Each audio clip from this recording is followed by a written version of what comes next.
ஆலயா cotton வேட்டிகள் ஷர்ட்டுகள் wedding celebration. Tiruvannamalai மாவட்டம் வந்தவாசி அருகே மகளிர் சுய உதவிக்குழு மூலம் கடன் பெற்றுத் தருவதாக கூறி விழுப்புரத்தைச் சேர்ந்த இளைஞர்கள் மோசடியில் ஈடுபட்டதாக புகார் அளிக்கப்பட்டுள்ளது.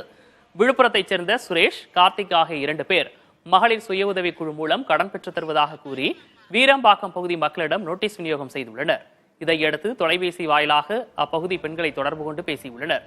அப்போது கடன் பெற வேண்டும் என்றால் இன்சூரன்ஸ் பணம் கட்ட வேண்டும் என தெரிவித்துள்ளனர். இதனை நம்பி வீரம்பாக்கத்தைச் சேர்ந்த 13 பெண்கள் சுமார் 21,000 ரூபாயை கட்டியுள்ளனர். அதன் பிறகு பணத்தை கட்டியவர்களை தொடர்பு கொண்டபோது அவதூறாக பேசியுள்ளனர். இதனால் தாங்கள் ஏமாற்றப்பட்டதை அறிந்த பெண்கள் தற்போது காவல் நிலையத்தில் புகார் அளித்துள்ளனர். இதுபோன்று கடன் பெற்றுத் தருவதாக கூறி மோசடி செய்யும் நபர்களை நம்பி ஏமாற வேண்டாம் என கேட்டுக் கொண்டுள்ளனர்.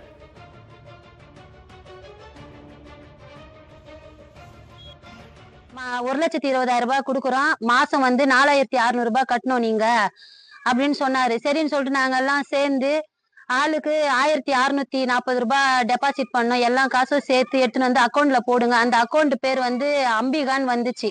அந்த அக்கௌண்ட் பேரு போட்டுட்டு நாங்க அங்கேயே பேங்க் ஆண்டியே நின்று காசு போட்டோம், நீங்க செக் பண்ணி சொல்லுங்க அப்படின்னாரு. செக் பண்ணி சொன்னதுக்கு காசு வந்துச்சுமா, இன்னும் ஒரு 1.5 மணி நேரத்துல நான் உங்க வீட்டாண்ட இருப்பேன், கையிலேயே நான் காசு கொடுத்துட்டேன் அப்படின்னு சொன்னாரு. ஆனா வரவே இல்லை. ஒரு மணி நேரம் கழிச்சு போன் பண்ணா போன் எடுக்காம பிஸில போடுறாரு. அதே மாதிரி மறுநாள் போன் பண்ண அசிங்கமா பேசுறாரு போன்ல.